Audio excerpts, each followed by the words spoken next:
गाने बजा रहे हैं।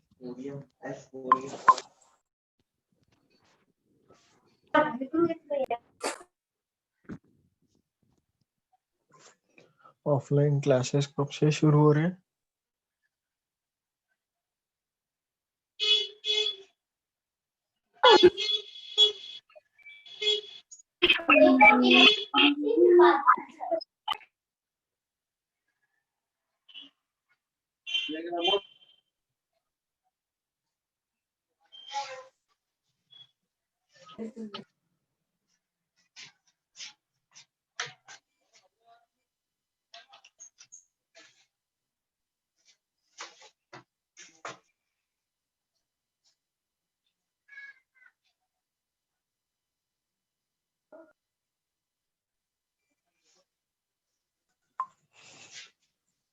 Good morning sir. Good morning sir. अरे गुड मॉर्निंग बच्चों। Good morning good sir. Morning good morning good morning sir. Good morning sir. Very good morning. कैसे हैं आप सब लोग? अच्छे सर। ठीक है सर। एक नंबर। बस 2 मिनट में चालू करते हैं अपन। होने देते हैं सबको ज्वाइन।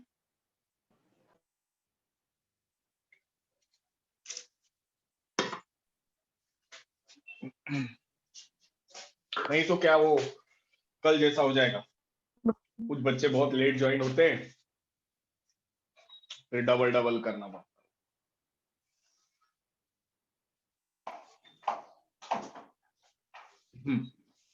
तो बच्चों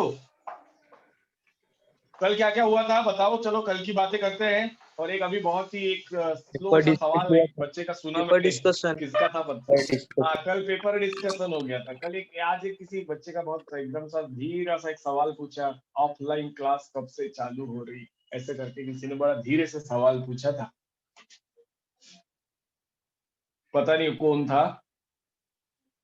और देखते हैं, शुरू तो होगी, जल्दी से जल्दी होगी। हमको भी घाई है, तुमको भी घाई है, सबको जल्द से जल्द शुरू करना है।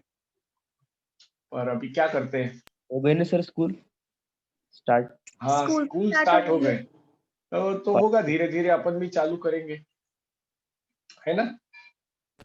तो कॉलेज अभी क्या है आप लोग, कॉलेज भी हो आप लोग की सेफ्टी देखना पड़ेगा, आपके पेरेंट्स से पूछना पड़ेगा, उसके बाद सब चीजें होगी।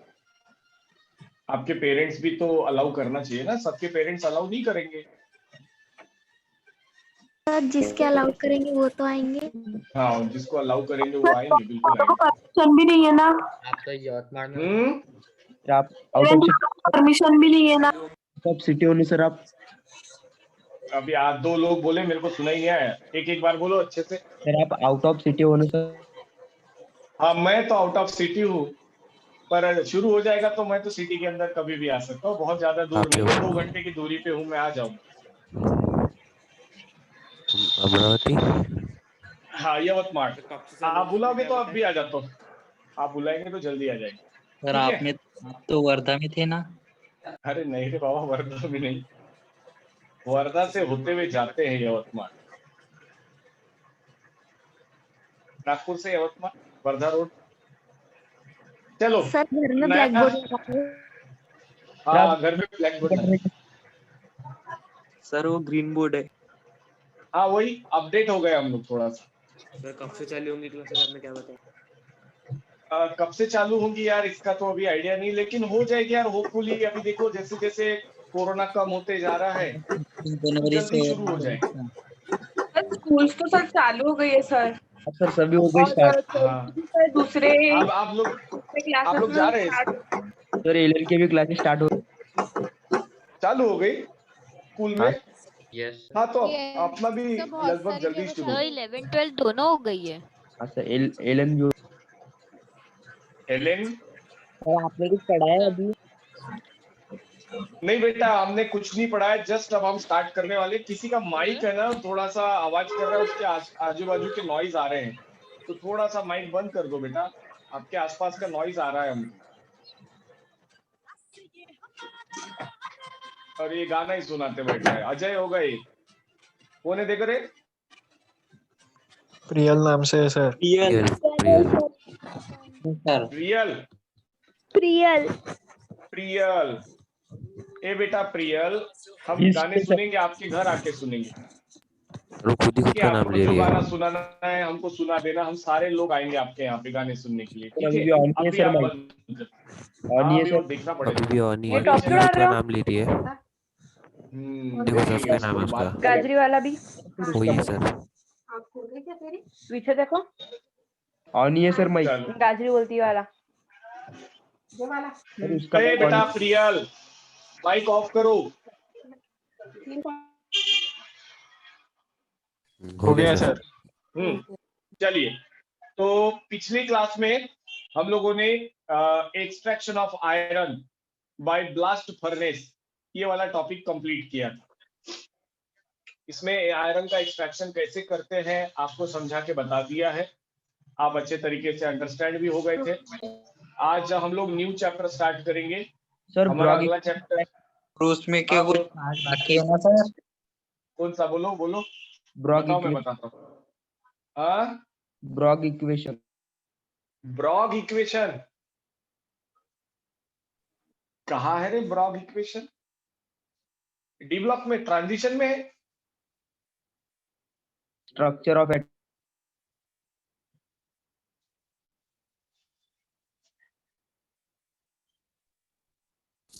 सर वो स्ट्रक्चर ऑफ एटम की बात कर रहा है। और वही मैं उसके दिमाग की दाद देने वाला हूँ अभी।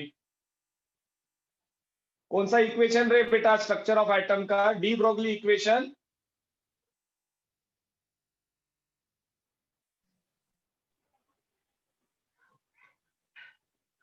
कहा गया? वो गायब हो गया क्या?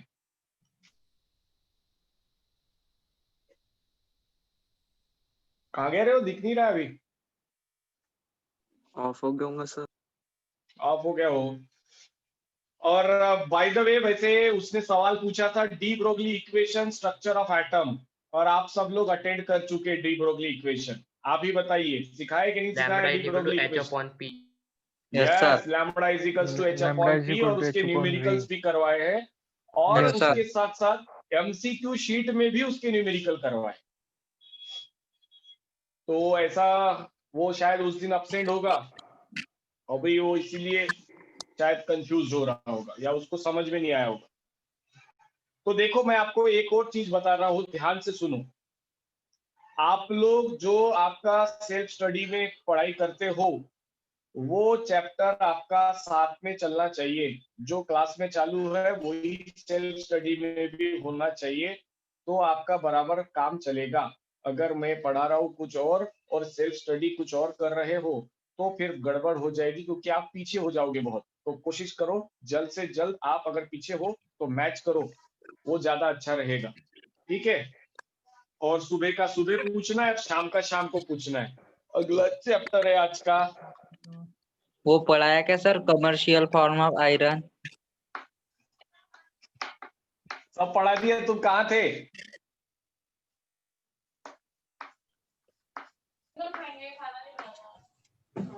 Sir new chapter. Coordination compound, this is your new chapter guys, coordination compound. और इसे बहुत ही अच्छे तरीके से समझना है। आज सिर्फ इसका एक इंट्रोडक्शन करवाने वाला हूँ, कल फिर इसके आगे का पोर्शन हम लोग पढ़ेंगे। इंट्रोडक्शन मतलब पहले अंडरस्टैंड करेंगे कि कोऑर्डिनेशन कंपाउंड एग्जैक्टली होता क्या है, उसे किस तरीके से अंडरस्टैंड किया जाता है। जैसे कि बहुत से बच्चों को जब मैंने टाइप्स ऑफ बॉन्ड पढ़ाए थे, covalent bond, ionic bond, coordinate bond, तो कोऑर्डिनेट बॉन्ड Yes, sir. समझने में बहुत से बच्चों को डिफिकल्टी आ रही थी। तो मैंने उनको कहा था, बच्चों 12th में मैं पढ़ाने वाला हूँ, तो आज मैं अभी पूरा डिटेल में पढ़ाऊंगा, जीरो से आपको पढ़ाने वाला हूँ। कोऑर्डिनेट बॉन्ड का कॉन्सेप्ट। और फिर जिस कंपाउंड में कोऑर्डिनेशन बॉन्ड होगा उसी कंपाउंड को कोऑर्डिनेशन कंपाउंड कहते हैं। जैसे आपको पता है कि किसी कंपाउंड में कोवेलेंट बॉन्ड है तो उसको कोवेलेंट कंपाउंड कहेंगे, किसी कंपाउंड में आयनिक बॉन्ड है तो उसको आयनिक कंपाउंड कहते हैं। वैसे ही जिस कंपाउंड में कोऑर्डिनेट बॉन्ड होगा उसे कोऑर्डिनेशन कंपाउंड कहेंगे। That is not a very big deal. ये क्या है, ये कैसे डिस्कवर हुआ वो भी हम जानेंगे। पहले थोड़ा सा बेसिक पार्ट कर लेते हैं जो स्टेट वाले बच्चों को काम में आएगा, क्योंकि स्टेट वाले बच्चों ने ये बेसिक पार्ट पढ़ा नहीं है, क्योंकि इक्विलिब्रियम नहीं पढ़ाया उनको मैंने। सबसे पहले आपको ये चीज समझना चाहिए कि लेविस एसिड और लेविस बेस क्या होता है। लेविस बेस क्या होता है इसको समझना पड़ेगा। सर चैप्टर नंबर 9 है क्या? हाँ बेटा, वही उसके बाद वाला है, ट्रांजिशन और इनर ट्रांजिशन के बाद में देख लेना इंडेक्स में। लेविस एसिड और लेविस बेस को पहले समझिए। ये कॉन्सेप्ट आपको टेक्स्ट बुक में नहीं मिलेगा क्योंकि 11th में आता है, और 11th स्टेट वाले बच्चों ने 11th का ये चैप्टर इक्विलिब्रियम ये नहीं पढ़ाया उनको मैं, क्योंकि उनको जरूरत नहीं थी। जो जरूरत का पार्ट है वो अब पढ़ा रहा हूं।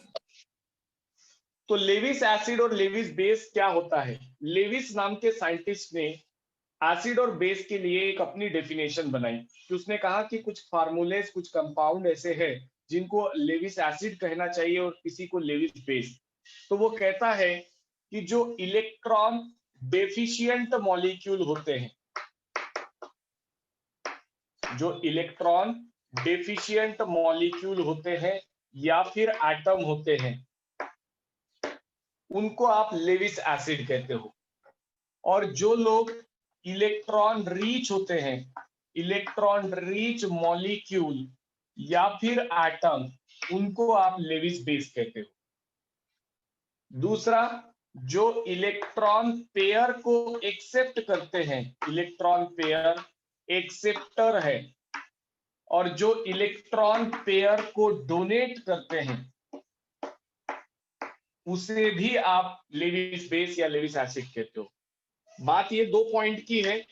इन 2 पॉइंट को अगर देखो तो ये दोनों पॉइंट कहना एक ही चीज का चाह रहे हैं। देखो भाई, जो इलेक्ट्रॉन डेफिशिएंट होगा वही तो इलेक्ट्रॉन पेयर को एक्सेप्ट करेगा, क्योंकि डेफिशिएंसी होगी तभी, जरूरत होगी तभी तो लेगा।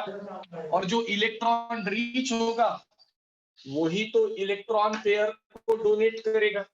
जिसके पास इलेक्ट्रॉन डेफिशिएंसी है और आप बोलोगे उसको इलेक्ट्रॉन डोनेट करने के लिए, तो नहीं करेगा क्योंकि इसके पास है ही नहीं इलेक्ट्रॉन। तो लेविस एसिड और लेविस बेस क्या है ये समझ लीजिए। लेविस एसिड मतलब ऐसे मॉलिक्यूल जो इलेक्ट्रॉन डेफिशिएंट है या फिर इलेक्ट्रॉन पेयर को एक्सेप्ट करते हैं, गेन करते हैं, उसे आप कहते हो लेविस एसिड। ठीक इससे उल्टा, इलेक्ट्रॉन रिच मॉलिक्यूल या एटम होगा या इलेक्ट्रॉन पेयर को डोनेट करने वाला होगा तो आप उसे कहोगे लेविस बेस।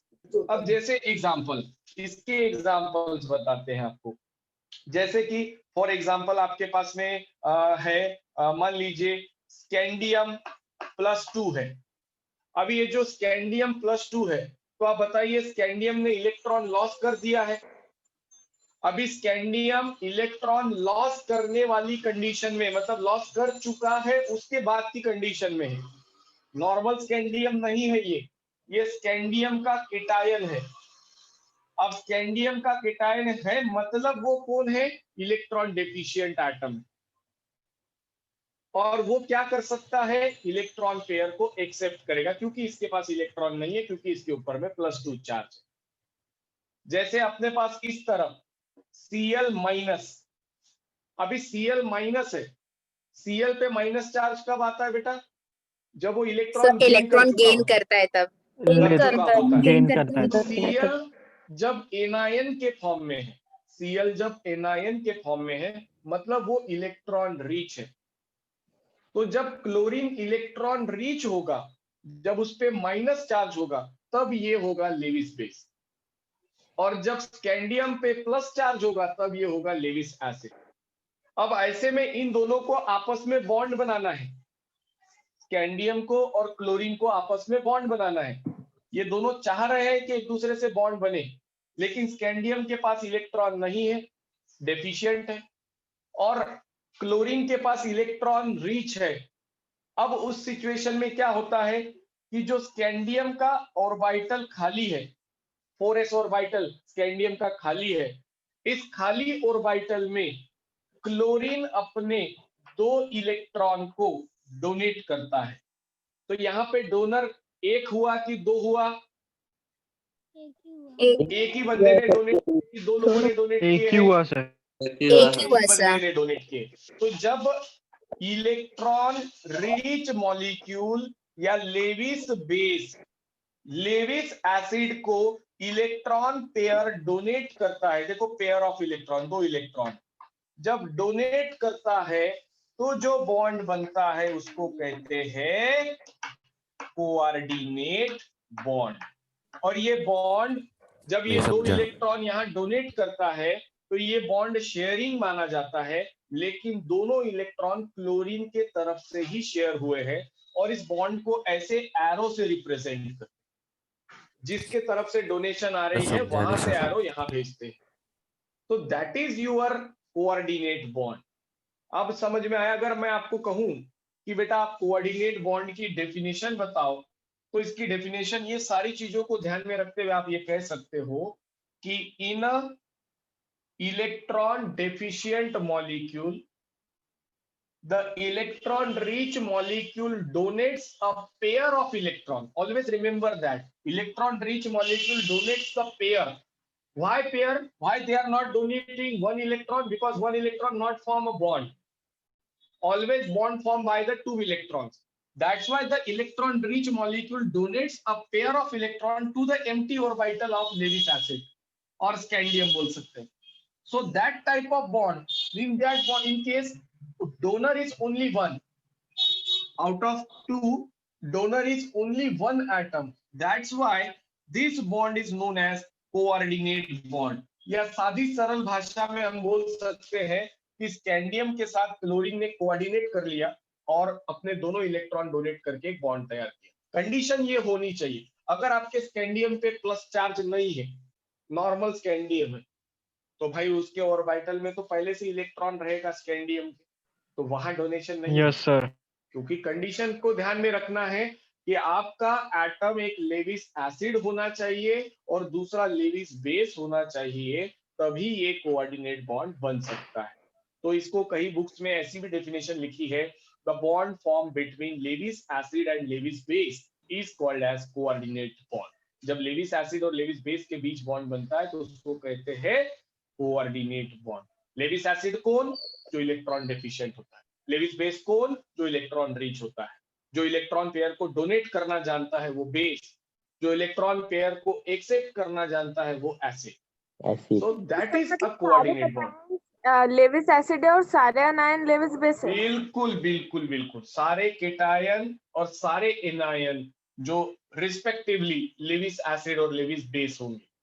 कुछ एनायन न्यूट्रल भी है, न्यूट्रल मॉलिक्यूल भी लेविस बेस हो सकते हैं, जैसे कि आपके पास है formula NH3। NH3 is a neutral, but in the NH3 your central atom nitrogen having a lone pair of electron, so this is also known as Lewis base. But all the cations are Lewis acid. Normal neutral molecule Lewis acid नहीं होता है, लेकिन neutral जो molecule है जैसे कि NH3 हुआ, water हुआ, इनके पास 2 लोन पेयर है। देखो तो ये जो सेंट्रल एटम के पास अगर लोन पेयर बचती है तो वो लोन पेयर से डोनेशन कर सकता है, इसलिए ये भी लेविस बेस है, ये भी लेविस बेस है, ये भी लेविस बेस। मतलब all the anions are Lewis base, but some neutral molecule which has a central atom lone pair of electron, that is also known as Lewis base. Okay, but Lewis acid is all the cation or electron deficient atom is Lewis acid. तो ये थोड़ा सा आपने अभी सवाल पूछा इसलिए मैं थोड़ा और डिटेल में चला गया, नहीं तो आप मानकर चलते कि निगेटिव चार्ज दिखा तो वो लेविस बेस है। ऑफ कोर्स वो है, लेकिन न्यूट्रल वाले भी लेविस बेस हो सकते हैं अगर सेंट्रल एटम के पास लोन पेयर है तो। ओके, आप इसे नोट करिए, ये आपका बेसिक इंट्रोडक्शन था कि ये एग्जैक्टली क्या है। सर वीडियो पॉज हो रहा है। ये आपका 4s ऑर्बिटल है। सर वीडियो पॉज हो रहा है बीच में। नो सर क्लियर हाँ, वो भी इंटरनेट की वजह से हो रहा होगा। Video clear. हाँ, कुछ लोगों का अभी होता है, इंटरनेट अभी कम ज्यादा होते रहता है। लिखो जितना जल्दी जल्दी दिख सकता है उतना नोट डाउन। बताओ, बोलते समझ नहीं आया। देखो, NH3 और वाटर, इसमें सेंट्रल एटम नाइट्रोजन है और वाटर में सेंट्रल एटम ऑक्सीजन। ठीक है, दिख रहा है आपको बोर्ड पे, central atom nitrogen, central atom oxygen. इनके पास लोन पेयर है। अगर सेंट्रल एटम आपका इलेक्ट्रॉन रीच होगा तो उसे लेविस बेस कहते हैं बेटा, और वो लोन पेयर को डोनेट करके अपना कोऑर्डिनेट बॉन्ड बना सकता है। क्योंकि लोन पेयर है ना, जो बॉन्ड में बच गए इलेक्ट्रॉन वो वाले हैं, बॉन्ड बनाने के बाद बच जाने वाले इलेक्ट्रॉन्स को लोन पेयर कहते हैं। तो उस लोन पेयर से वो डोनेशन करके अपना बॉन्ड बना सकते हैं, तो वो लेविस बेस हो सकते हैं।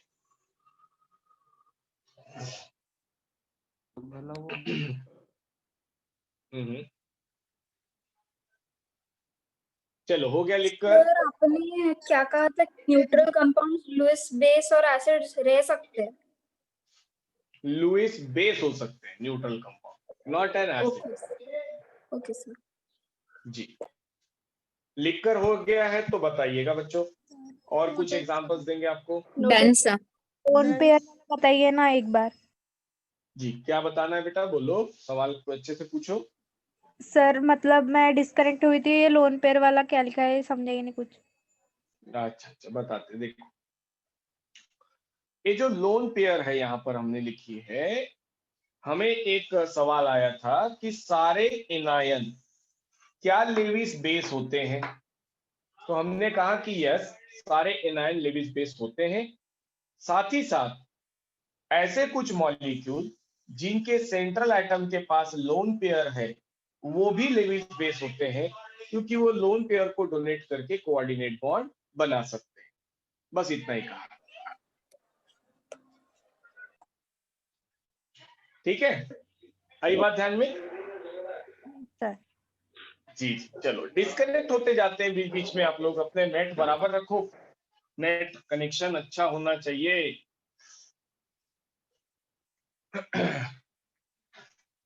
चलिए, अब आगे बढ़ते हैं। ये तो हो गया कि कोऑर्डिनेट बॉन्ड क्या है। तो मेरा एक बार फिर से सभी बच्चों से ये सवाल है कि अब आपका कोऑर्डिनेट बॉन्ड वाला जो आपको कंफ्यूजन था कुछ बच्चों को, वो क्लियर हो गया कि कोऑर्डिनेट बॉन्ड बनता कैसे है? Yes sir. क्योंकि क्या होता यस है, सर। आयोनिक बॉन्ड में और कोऑर्डिनेट बॉन्ड में होते हैं कंफ्यूज।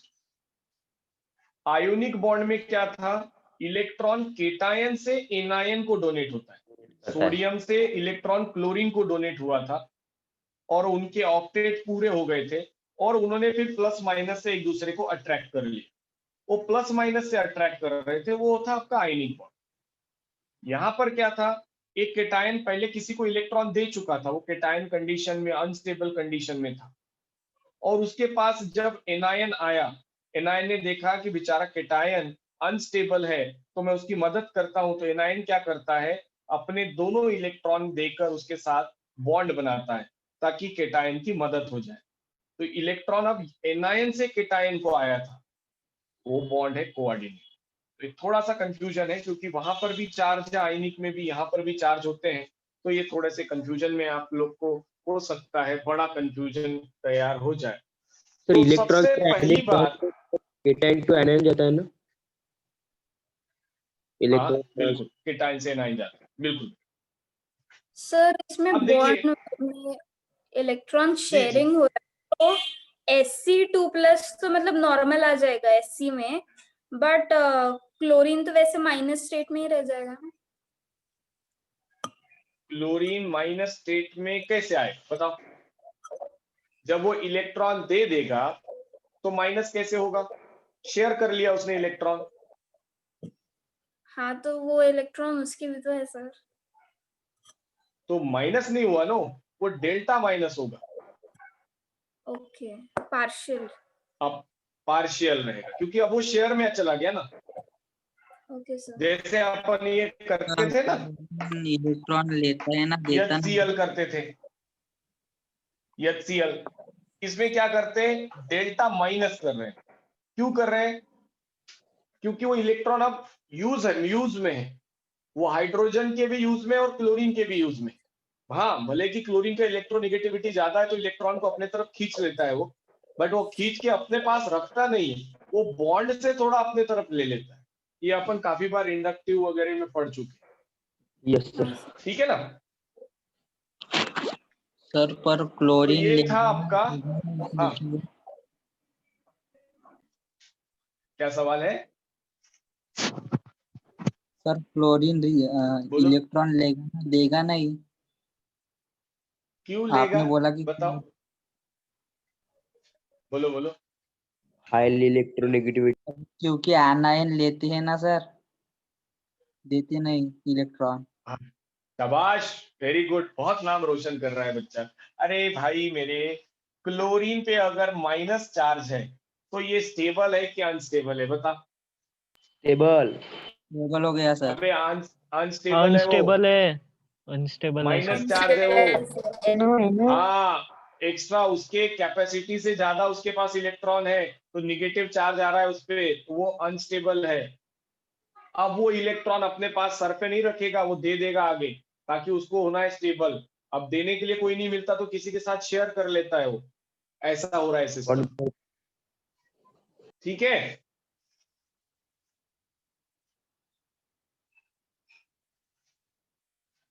चलिए, अब हमें सीखना है कि इस कोऑर्डिनेशन कंपाउंड्स में किस तरीके से, अरे टाइम हो गया है क्या हमारा?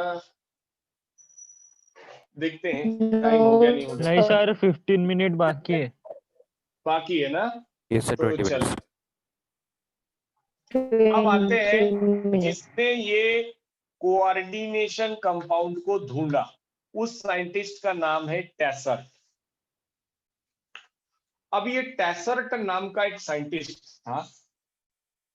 थोड़ी सी स्टोरी है ये कि ये कैसे पता चला कि ऐसे भी कंपाउंड होते हैं। क्योंकि पहले तो हम दो ही कंपाउंड जानते थे कि भाई एक कोवेलेंट होता है और एक आयनिक होता है। ये न्यूली डिस्कवर्ड है, ऐसा बोल सकते हैं। तो टेसर्ट एक दिन अपनी लैब में एक वर्क कर रहा था, एनी प्रैक्टिकल, कोई भी प्रैक्टिकल। आपको पता है कि ज्यादातर डिस्कवरी एक्सीडेंटल हुई है, ऐसा बोलते हैं। एक प्रैक्टिकल कर रहा था। उसने एक बीकर के अंदर कोबाल्ट का सॉल्यूशन लिया। कोबाल्ट सॉल्यूशन, बीकर में कोबाल्ट का एक सॉल्यूशन लिया। आपको पता है कोबाल्ट मेटल है, इसका सॉल्यूशन तैयार करके उसने बीकर में लिया। और इस कोबाल्ट सॉल्यूशन के अंदर अमोनिया लिक्विड फॉर्म में जो होता है, लिक्विड अमोनिया को मिक्स किया। कर रहा होगा कोई एक्सपेरिमेंट, कुछ चल रहा होगा उसका, कुछ बना रहा होगा। उसका कोई इंटेंशन नहीं था कि कोऑर्डिनेशन कंपाउंड वगैरह ढूंढना। भाई उसने कोबाल्ट का सॉल्यूशन लिया बीकर में, एक अमोनिया का सॉल्यूशन लिया, और इसके अंदर में एक और चीज ऐड करी, क्लोरीन सॉल्यूशन। ये भी लिक्विड फॉर्म में। आप बोलोगे अमोनिया गैस फॉर्म में होता है, क्लोरीन गैस फॉर्म में होता है। क्लोरीन लिक्विड फॉर्म में भी रख सकते हो आप, अमोनिया को भी लिक्विड फॉर्म में रख सकते हो। ठीक है, ऐसा कुछ वो नहीं है।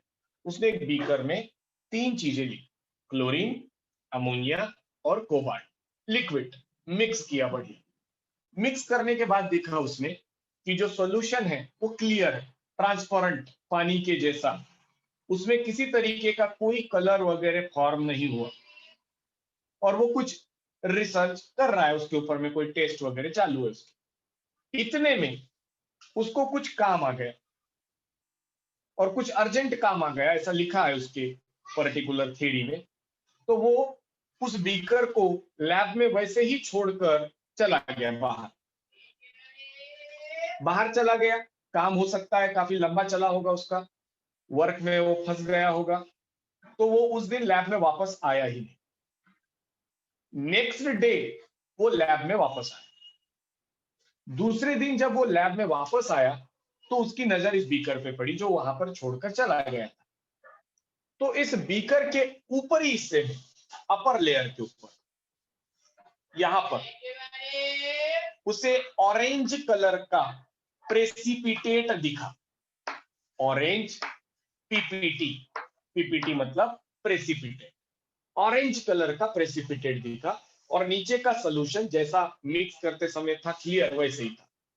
अब वो साइंटिस्ट आदमी है, उसने सोचा कि ये जो ऑरेंज कलर फॉर्म हुआ है प्रेसिपिटेट, प्रेसिपिटेट पता है आपको कैसा होता है, प्रेसिपिटेट फॉर्म हुआ ये किस वजह से हुआ? क्योंकि जब मैंने मिक्स किया था, मैं आधा एक घंटा रुका था मिक्स करने के बाद, तब तो ऐसा कुछ फॉर्म नहीं हुआ था। एक दिन के बाद देख रहा हूं मैं, नेक्स्ट डे 12-13 घंटे के बाद जब मैं नेक्स्ट डे देख रहा हूं, तो नेक्स्ट डे जो है मेरे को इस बीकर के ऊपर ऑरेंज कलर का प्रेसिपिटेट दिख रहा है। इसमें ऐसी क्या रिएक्शन हो गई होगी, इसमें क्या ऐसे चेंजेस आए होंगे? और वो जानता था इस बीकर के अंदर में 3 ही चीज लिए है, क्लोरीन, कोबाल्ट और अमोनिया।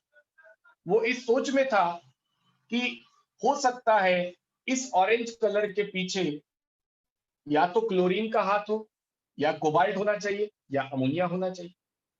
तो इसे कंफर्म करने के लिए टैसर्ट ने, समझ में आ रहा है मैं क्या बोल रहा हूँ? स्टोरी ध्यान में आ रही है? Yes sir. डिस्कनेक्ट वगैरह तो नहीं होगा?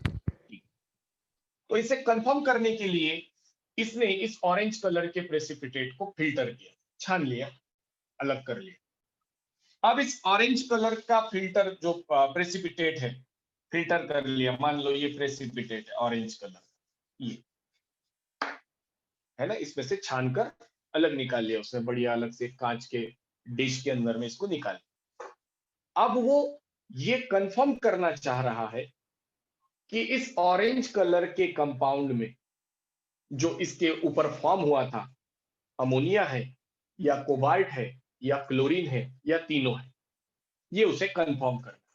कैसे कंफर्म करेगा? कोई गेसिंग करो बरा, अगर आप उसकी जगह होते तो कैसे कंफर्म करते, क्या करते आप? एक्सट्रैक्शन। सर माइक्रोस्कोप में देखते हैं।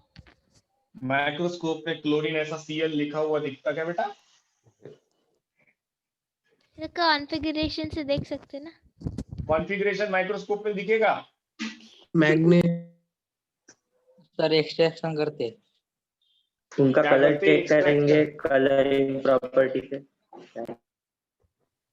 कलर चेक करने के लिए Filter कलरिंग करते प्रॉपर्टी देखते। अच्छा, आप लोगों ने कभी स्कूल में प्रैक्टिकल किए होंगे, sir detection of pH acid paper radical. से आइडेंटिफाई करेंगे। कैसे? पीएच पेपर से? बहुत अलग अलग आंसर दे रहे हैं आप लोग।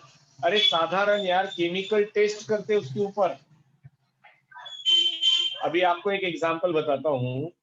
जैसे आप अपना ब्लड शुगर चेक करने जाते हो, लैब में जाते हो, डॉक्टर के पास, वो ब्लड निकालता है आपका ब्लड शुगर चेक करने के लिए आपके खून को क्या वो टेस्ट करके देखता है क्या?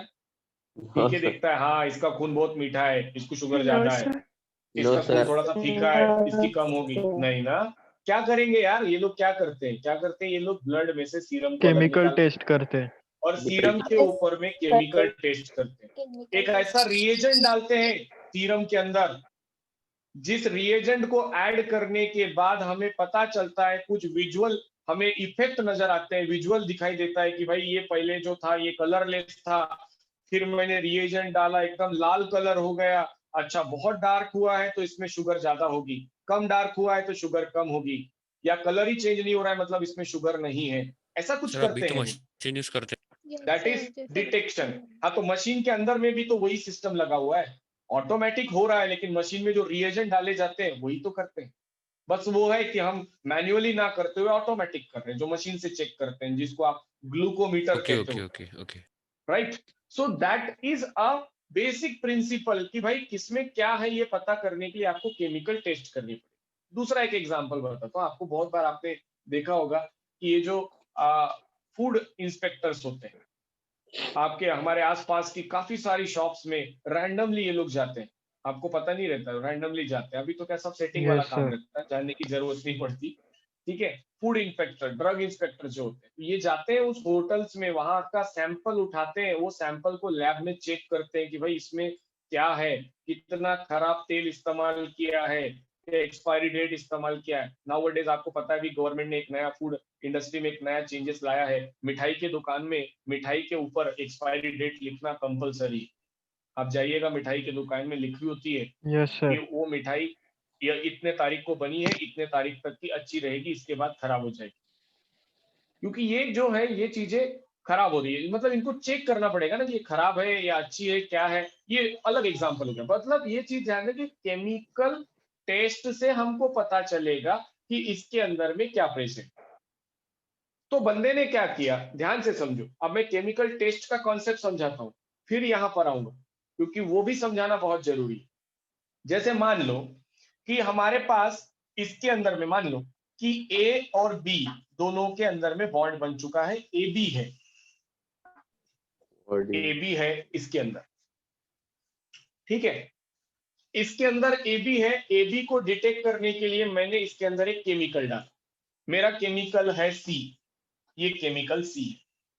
अब ये जो केमिकल सी है, जब ए और बी इन दोनों में से किसी एक के साथ अटैच करता है तो इसका कलर लाल हो जाता है। ये अभी कलरलेस है, समझो मेरी बात, ठीक है। मैंने चेक करने के लिए किसमें डाला, इसमें डाला है। जब मेरा केमिकल सी ए या बी के साथ बॉन्ड बनाएगा तब ये रेड कलर का होता है। इससे मेरे को पता चलता है कि इस मॉलिक्यूल के अंदर में ए प्रेजेंट है या बी प्रेजेंट। सिंपल सी बात है, सबको इतना समझ में आया? Yes sir. बात मेरी समझ में आई कि नहीं? अब आप मुझे बताइए, जब मैं इस कंपाउंड में सी को ऐड करूंगा, जब इस कंपाउंड में मैं सी को ऐड करूंगा तो सी के साथ ए या बी कब जुड़ेगा?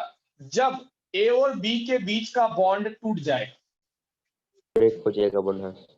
हाँ, क्योंकि अगर ए और बी जुड़े रहेंगे एक दूसरे के साथ तो सी के साथ क्यों जुड़ेंगे? सी के साथ कब जुड़ सकते हैं वो? जब ए और बी का बॉन्ड टूटेगा तो ए अलग हो जाएगा, बी अलग हो जाएगा, उन दोनों में से कोई भी एक जाके सी के साथ कनेक्ट हो जाएगा और कलर रेड हो जाएगा। आप बोलोगे yes this compound present be. अगर सोचो आपने सी ऐड कर दिया और ए और बी का बीच का बॉन्ड ब्रेक ही नहीं हुआ, अगर ए और बी का बॉन्ड ब्रेक ही नहीं हुआ तो क्या सी के साथ वो कंबाइंड होगा? No sir. नहीं होगा यार। क्यों होगा? जब वो ऑलरेडी एक दूसरे से बॉन्ड बना चुके हैं, नो सर। अगर ये बॉन्ड ब्रेक नहीं हुआ तो वो सी के साथ जुड़ेगा नहीं। मतलब आपका जो टेस्ट रिजल्ट है वो निगेटिव आएगा, आपका टेस्ट रिजल्ट निगेटिव आएगा। Yes, sir. क्योंकि आपका, आप ये बोलोगे कि हाँ इसके अंदर ए और बी है ही, क्योंकि हमारे सी ने रेड कलर दिखाया है। That is a chemical test. हर किसी केमिकल टेस्ट का बेसिक फंडा यही होता है। आप जिस चीज को डिटेक्ट करने के लिए कोई रिएजेंट डालते हो तो वो रिएजेंट उस चीज के साथ अगर बॉन्ड बनाता है तो आपको कोई कलर शो करेगा, और उस कलर शो करने के बाद ही आप बता सकते हो कि इसके अंदर ये है या फिर इसके अंदर ये नहीं। अगर वो कलर शो नहीं करता, इसका मतलब जो रिएजेंट आपने यूज किया था वो उसके साथ कनेक्ट नहीं हुआ। तो that is a basic phenomenon regarding about the chemical test. तो फिर टेसल्ट ने क्या किया? टेसल्ट ने इस ऑरेंज कलर के प्रेसिपिटेट को चेक करने के लिए उसने अलग अलग केमिकल टेस्ट किए, क्योंकि उसे डाउट था कि ये या तो अमोनिया होगा या तो कोबाल्ट होगा या क्लोरीन या तीनों हो सकते। तो उसने यहां पर सबसे पहले क्लोरीन का टेस्ट किया। किसका कंफर्मेशन टेस्ट किया? क्लोरीन। उसे डाउट था कि इसके अंदर में क्लोरीन होगा, तो क्लोरीन की जो उसने टेस्ट करी तो वो टेस्ट आई निगेटिव। मतलब इस ऑरेंज कलर के प्रेसिपिटेट के अंदर क्या प्रेजेंट नहीं है? क्लोरीन प्रेजेंट नहीं, ग्रीन प्रेजेंट नहीं है, क्योंकि उसको कोई ऐसा रिजल्ट मिला ही नहीं पॉजिटिव। राइट। फिर उसका डाउट किस पे आ गया? स्ट्रांग हो गया डाउट उसका, या तो कोबाल्ट होगा या तो अमोनिया होगा। स्ट्रांग डाउट हो गया। अब वो यही तीनों को क्यों कर रहा है? क्योंकि भाई उसने खुद में मिलाए थे नहीं ये तीन, उसको पता है ये तीन में से एक ही होगा, इसमें कोई ना कोई। तो उसने क्या किया? चलो बोला अमोनिया का टेस्ट कर। अमोनिया का टेस्ट किया। अमोनिया को डिटेक्ट करने के लिए जो भी रिएजेंट डालना पड़ता होगा वो रिएजेंट उसमें डाल दिया। देखा अमोनिया का टेस्ट भी आया निगेटिव। मतलब इस ऑरेंज कलर के पीछे अमोनिया भी नहीं। ठीक है। फिर तीसरा बचा कौन? कोबाल्ट। कोबाल्ट। अब वो सोचा कि यार चलो कोबाल्ट को चेक कर लेते हैं। अब बहुत ज्यादा स्ट्रॉन्ग 100% फीलिंग थी कि कोबाल्ट इसमें होना चाहिए, लेकिन कोबाल्ट ने भी डिसअपॉइंट कर दिया।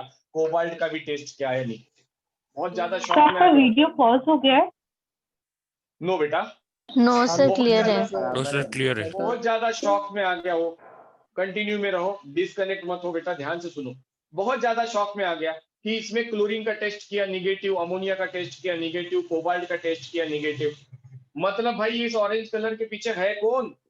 भाई बीकर में तो तीन ही चीज लिए थे, ये कहां से नया कहां से आ गया ऑरेंज कलर? तो फिर जब टैसर्ट ने आगे रिसर्च करी तो उस रिसर्च में ये सामने आया कि जो ऑरेंज कलर का प्रेसिपिटेट है, ध्यान से सुनो, रिसर्च में ये सामने आया कि जो ऑरेंज कलर का प्रेसिपिटेट है, इस प्रेसिपिटेट में 100% कोबाल्ट भी है, अमोनिया भी है और क्लोरीन भी है। लेकिन कोबाल्ट, अमोनिया और क्लोरीन ने आपस में इस तरीके की बॉन्डिंग बनाई है कि जो बॉन्डिंग दूसरे रिएजेंट से ब्रेक नहीं हो रही। जैसे मैंने अभी ए और बी का एग्जांपल दिया था, आपको बताया था अगर ए और बी का बॉन्ड ब्रेक होगा तभी वो सी के साथ जुड़ेंगे। उसी Strong तरीके bonding. से इन तीनों ने एक अलग तरीके की बॉन्डिंग बनाई। मैं टैसर्ट को मालूम नहीं था, तो शुरुआती टाइम में ये बात हो रही है। वो बोलता है कि that reagents ammonia, cobalt and chlorine form a new variety of bond and that bond is known as complex bond. टैसर्ट क्या नाम रख रहा है उस बॉन्ड को? कॉम्प्लेक्स बॉन्ड कह रहा है। कॉम्प्लेक्स क्यों कहा भाई? कॉम्प्लेक्स का मीनिंग होता है कॉम्प्लिकेटेड, जो अंडरस्टैंड नहीं हो रहा है, काफी कॉम्प्लेक्स है, हम बोलते हैं कोई कॉन्सेप्ट या कोई टॉपिक। उसी तरीके से ये कह रहा है कि यहाँ पर जो बॉन्डिंग बन रही है, ना कोवेलेंट बॉन्ड है इन तीनों के बीच, ना आयोनिक बॉन्ड है इन तीनों के बीच। क्योंकि अगर आयोनिक और कोवेलेंट होता तो डेफिनेटली इन तीनों में से किसी एक का टेस्ट रिजल्ट पॉजिटिव आता। लेकिन इन तीनों ने एक नई वैरायटी ऑफ बॉन्डिंग बनाई और उस बॉन्ड को कॉम्प्लेक्स बॉन्ड कहा, और उसने एक ऐसा ब्रैकेट में इनको लिखना शुरू किया, इस तरीके के ब्रैकेट में लिखना इनको शुरू किया। इस तरीके के ब्रैकेट में लिखने का मतलब ही ये होता है कि इन तीनों के बीच का बॉन्ड नॉर्मल बॉन्ड नहीं है, ये ब्रेक नहीं होता है अंडर नॉर्मल कंडीशन। मतलब ये एक ऐसा फेविकॉल का जोड़ बना लेते हैं आपस में कि इनका बॉन्ड टूटता नहीं है। जितने जल्दी आयनिक या कोवेलेंट टूट जाता है उतने जल्दी ये टूटता नहीं। ऐसा नहीं कि ब्रेकेज नहीं होगा कभी, इम्पॉसिबल नहीं भाई। जिस कंडीशन पे कोवेलेंट और आयोनिक बॉन्ड ब्रेक हो जाते हैं उस कंडीशन पे ये बॉन्ड्स ब्रेक नहीं होते। इसलिए इस कंपाउंड को उसने कॉम्प्लेक्स बॉन्ड कहा है। इसमें कौन से बॉन्ड बोला है? Complex bonding. और कॉम्प्लेक्स बॉन्डिंग वाले कंपाउंड को हम क्या कहते हैं? Complex compound. कॉम्प्लेक्स बॉन्डिंग जिसमें है उसको कॉम्प्लेक्स कंपाउंड कहेंगे। ठीक है। लेटर ऑन कॉम्प्लेक्स बॉन्डिंग के बारे में जब पता चला, उसके बाद एक और साइंटिस्ट आया जिसका नाम है वर्नर। और फिर वर्नर ने रिसर्च करके बताया कि ये जो कॉम्प्लेक्स बॉन्डिंग की बात टेसर्ट ने बताई थी, वो कॉम्प्लेक्स बॉन्डिंग एक कोऑर्डिनेट बॉन्ड है। एक नया बॉन्ड, एक नया नाम उसने रख के दे दिया, कोऑर्डिनेट बॉन्ड। जो लेविस एसिड और लेविस बेस के बीच में फॉर्म होते हैं उसे कहा गया कोऑर्डिनेट बॉन्ड। तो ये थे history about that particular coordination compound. So आपको अभी कोई दिमाग में सवाल आ रहे हैं तो जल्दी जल्दी पूछना शुरू करिए। Yes sir side please. हाँ सर ये लिखना है पूरा? लिख के रखिए सर थ्योरी लिखोगे बिकॉज आप इसकी? इसकी थ्योरी नहीं है, ये पार्ट है, आपको कंपटीशन में पूछा जाता है। बट जब तक आप ये चीज को नहीं पढ़ते तो आपको बोर्ड्स में मजा नहीं आता कि भाई ये कैसे आया, कहाँ से आया कोऑर्डिनेट बॉन्ड। ये सब चीजों के लिए थोड़ा आपको ये चीज समझाना जरूरी था। Okay sir, thank you. Sir discover तो टैसर्ट ने किए थे ना, बताया वर्नर ने। टैसर्ट ने कॉम्प्लेक्स बॉन्डिंग डिस्कवर करी, वर्नर ने कोऑर्डिनेट बॉन्ड बताया। तो कहीं ना कहीं दोनों का भी अपना अपनी जगह पे कंट्रीब्यूशन सही है। सर बट वर्नर एक्सीडेंट टैसेट के साथ हुआ। सर जी जी। वर्नर को कैसे पता चला कि वो कोऑर्डिनेट बॉन्ड है? वो वर्नर ने बेटा एक्सपेरिमेंट किया था, उस एक्सपेरिमेंट के थ्रू वो बताता है कि इसमें कोऑर्डिनेट बॉन्ड है। एक नाम रखा उसने, कोऑर्डिनेट बॉन्ड है करके पता ही नहीं चला ना, क्योंकि उसी ने तो नाम रखा उस बॉन्ड का, कोऑर्डिनेट बॉन्ड। उसने एक एक्सपेरिमेंट किया था, दो मेथड थे, प्रेसिपिटेशन मेथड और कंडक्टिविटी मेथड। आगे इस चैप्टर में मैं आपको Werner theory of coordination compound जब पढ़ाऊंगा तो वो दोनों मेथड के साथ आपको सिखाऊंगा कि वो कैसे उसे आइडेंटिफाई कर पाया कि ये बॉन्ड जो है ये ब्रेक नहीं होता, इसको नाम दे दो कोऑर्डिनेट, और जो ब्रेक होते हैं वो नॉर्मल आयनिक या कोवेलेंट। अभी के लिए बस ये कि इंट्रोडक्शन में अभी अपन सिर्फ अभी चैप्टर के अंदर एंटर नहीं हुए, हम लोग बैकग्राउंड में अपना सेट कर रहे हैं कि क्या किसे कहना है, किसे कैसे समझना है, कहाँ से आ रही है ये सारी चीजें। सर कोऑर्डिनेट बॉन्ड भी बहुत स्ट्रांग होता है क्या? कोऑर्डिनेट बॉन्ड सबसे ज्यादा स्ट्रांग होता है as compare to ionic and covalent. Okay. Because they are formed by between Lewis acid and Lewis base.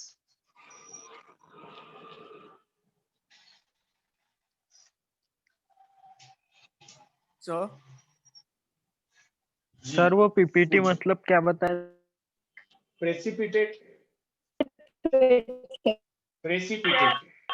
Sir PPT short में लिखते हैं प्रेसिपिटेट। तो क्या हुआ ना, इस साल आप कॉलेज नहीं गए और कॉलेज जाते तो प्रैक्टिकल्स लिखते आप, तो वहां ये वर्ड बहुत इस्तेमाल होते हैं कॉमन, प्रेसिपिटेट, एग्लूटिनेशन। में भी होता है। हाँ, प्रेसिपिटेट मीन्स सेमी सॉलिड होता है। Precipitate mean semi solid. अब वो उसको हम बता नहीं पाएंगे, आप देख लीजिएगा, प्रेसिपिटेट दिखते हैं अलग अलग।